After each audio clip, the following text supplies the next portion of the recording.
Bom dia, Rivelino. Satisfação falar com você. Satisfação é nossa. Tá certo, é bom falar com o senhor novamente e trazendo informações, senador, a respeito da reforma da Previdência, ela que foi encaminhada pelo governo Jair Bolsonaro.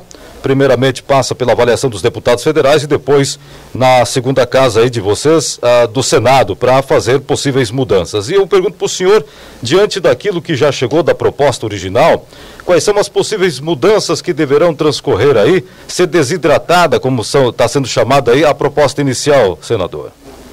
Na verdade, Rivelino, embora a proposta está na CCJ da Câmara, é o assunto aqui no Congresso, Câmara e Senado, né?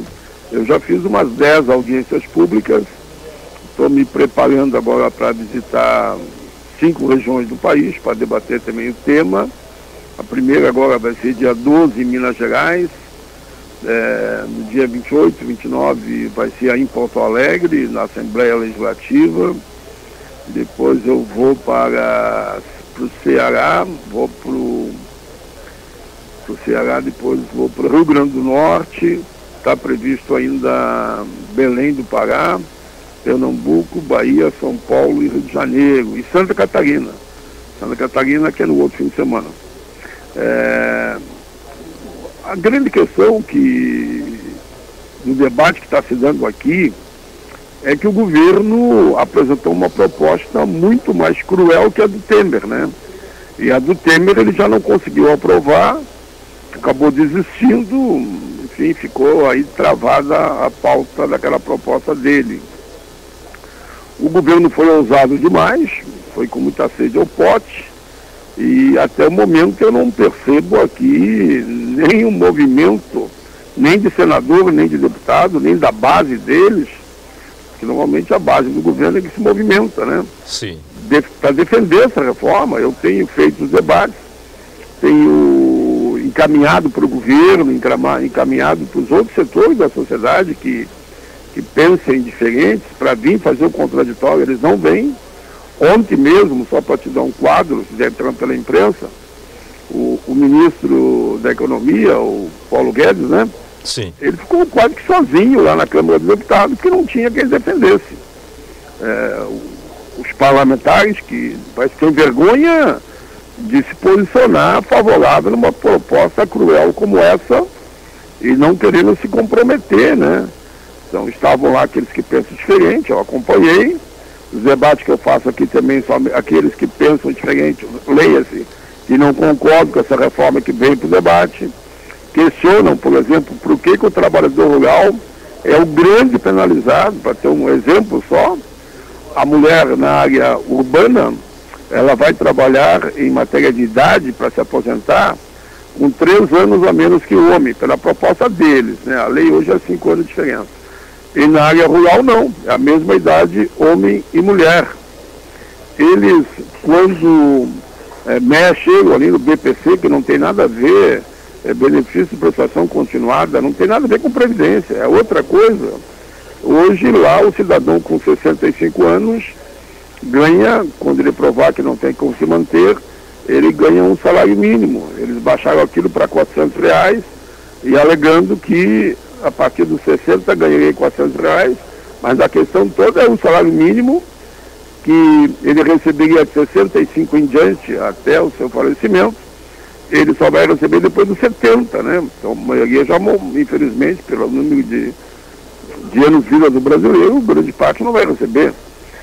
Eles acabam com as aposentadorias especiais, inclusive para professores, quem trabalha em área insalubre, penosa e periculosa, o termo periculoso, inclusive, desaparece. Cria um constrangimento, inclusive, dos policiais civis e militares, que também são penalizados. Eu não vejo toda a sociedade contra a proposta que eles apresentaram. A do Temer já era dura, essa é muito mais cruel. Por isso que a dificuldade deles é muito grande. E o pior de tudo eu não falei, né? Que é a tal de capitalização. Esse é o prejuízo número 1. Que eles acabam com a Previdência, que é um pacto social para o envelhecimento da toda a população brasileira. Um pacto que foi construído lá na Assembleia Nacional Constituinte. E eu fui constituinte há 32 anos atrás. para garantir uma série de contribuições para a Seguridade Social, onde está a Previdência, né? Tributação sobre lucro, faturamento, PIS/PASEP, jogos lotéricos, consumo de empregados, de empregador, venda e compra de alguma coisa paga também para a Previdência. Enfim, são 9 componentes que a gente colocou ali. A gente, eu digo, os constituintes, né? Sabendo que a automação, a robótica, a cibernética viria e você não poderia ficar só sobre a folha de pagamento. A folha de pagamento é 20% do empregador, em torno, em média, de 10% para o empregado. Eles tiram tudo isso fora na capitalização e eles dizem que a Previdência está falida, né? Como é que eles tiram tudo isso fora e deixam só os 10% do empregado? Tu tira 90% do que sustenta a Previdência hoje, deixa só a contribuição de 10% do empregado e diz que ela vai dar certo. Onde foi aplicado não deu certo.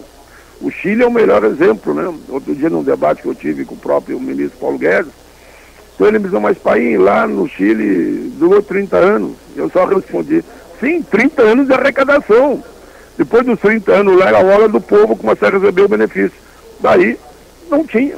Que os fundos de pensões privados, em grande parte, não todos, disseram que, enfim, investiram o dinheiro e não deu certo, que é um investimento de risco mesmo, né?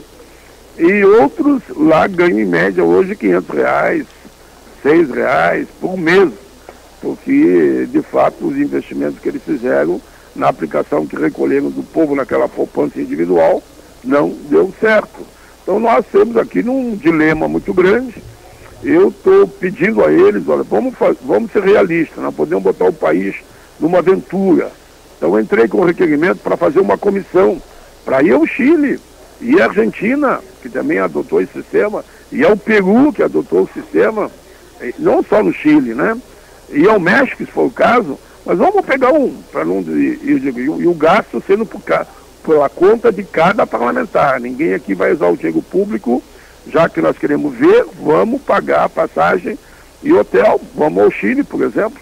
Não precisa ir em todos os países, que começou no Chile essa história, né? Sim, sim. Vamos ver como está, se de fato é isso que nós estamos dizendo, ou que outros dizem diferente, que o Brasil não pode entrar numa aventura irresponsável que vai trazer prejuízo para a geração presente e para gerações futuras. É isso que eu tenho dito. Digo, olha, mais a mais. Vamos enfrentem o debate. Vamos fazer debate no plenário do Senado, nas comissões. Quem defende essa proposta vai ter tempo, sei lá, 20, 30 minutos cada um para defender, e depois os deputados fazem pergunta. O que acontece? Os que acham que dá para aprovar essa proposta não vêm para o debate, que de fato a proposta é indefensável. Bom, senador, o governo atual fala muito em acabar com privilégios, mas o senhor está me falando aí especificamente dos que ganham menos, os assalariados que serão prejudicados, porque nós temos 80% aí das aposentadorias são para quem ganha até 2 salários mínimos. Isso, exatamente esse número, é de 1 a 2 salários mínimos, 80%. E eu digo para o governo o seguinte, me diga onde é que estão os privilégios. Se tem privilégio, vamos cortar. Aqui tem acordo, e eu estou convencido que todos os deputados e senadores cortam. Por exemplo, vamos fazer um artiguinho dizendo, não, vamos pegar a classe política primeiro, né, para aquela história de cortar na carne. Vereador, prefeito, deputado estadual, federal, governador, senador, deputado federal e presidente da República, todos passarão para o regime geral da Previdência, que o teto é 5.900. Ponto. Isso é unanimidade. Se é que tem privilégio, porque eles dizem isso, mas na verdade, que o ataque que eles fazem é o servidor, né? Mas já tem uma lei de 2013 que já diz, todos que entraram no sistema a partir de 2013, foi a regulamentação, porque a lei já foi em 2013, passarão a receber só o teto do regime geral. Dali para frente, cada um faça o fundo particular que quiser. Uns optaram pelo Fundpres, outros optaram por uma poupança. Bom, mas é o problema de cada um. O teto é aquele. Mas até o momento nem isso eles me responderam. Então, se não é isso, onde é que estão os privilégios? Me digam onde é que estão, eu vou lá e vamos atrás. Privilégio eu sei, por exemplo, e a CPI que eu presidi mostrou, apropriação indébita, que certo setor recolhe do trabalhador 30 bi por ano e não passa para a Previdência. A sonegação é uma média aí que eles não vão atrás. Isso é combater privilégio, porque o sonegador não é um corrupto, né? Sonegação é 600 bi por ano. A DRUT chegou a 1,5 trilhão. Porque, de fato, por que eu digo que ela é superioritária? Porque a Seguridade Social da Previdência, ela tem lastro, ela tem fundo, ela tem muitas contribuições que estão lá depositadas. E os governos, todos os governos, acabam destinando a verba para outros fins, depois querem mandar conta de novo para o povo a pagar. É isso que a gente não aceita. E quem deve tem que ser executado. Não quero saber se é partido político, não quero saber se é banqueiro, se é grande empresário. Esses todos que devem têm que ser executados. Só ali nós arrecadaríamos em torno de 650 bi, mas tem algumas que já faliram. Tudo bem, então vamos ter que dar metade. Executem tudo, o que está falido está falido. Se não tiver os herdeiros, que eu acho que tem que cobrar os herdeiros, qualquer deve não paga, tem que continuar na família, né? Que responde pelos seus atos. Mas que arrecadasse uma metade, já daria 300 bi. E dali para frente, só dizer, olha, não tem mais perdão para ninguém, daqui para frente é jogo duro, eu te dou minha palavra que não teria déficit à Previdência. Olha só. Bom, senador Paulo Paim, o governo, a gente já falou um pouco já a respeito da reforma, e nos demais passos do governo, fazendo uma breve avaliação do governo atual, o que dá para falar a respeito disso em termos de perspectivas? Eu sou um democrata, acho que eu tinha o meu candidato, não ganhou, tudo bem, a democracia é assim. Eu torci e vou torcer ainda para que quem ganhou as eleições acerte, porque até agora, infelizmente, eu não vi uma medida ainda que seja positiva para o povo brasileiro. A política externa está um desastre, nós vamos ter problema até para o agronegócio, porque eles dependem daquilo que vende no exterior, por exemplo, frango, carne, soja, grãos. A partir do momento que a nossa política externa começa a comprar briga, que não devia se meter, como o Brasil nunca se meteu. Vamos dar um exemplo aí no mundo árabe, né, que todo mundo está acompanhando o que está acontecendo. Mas vamos pegar aqui o Mercosul também, outro problema. Né, e começa a querer engessar de só negociar com os Estados Unidos, que eles não têm suporte para atender o interesse da demanda brasileira, porque eles também exportam para outros países do mundo.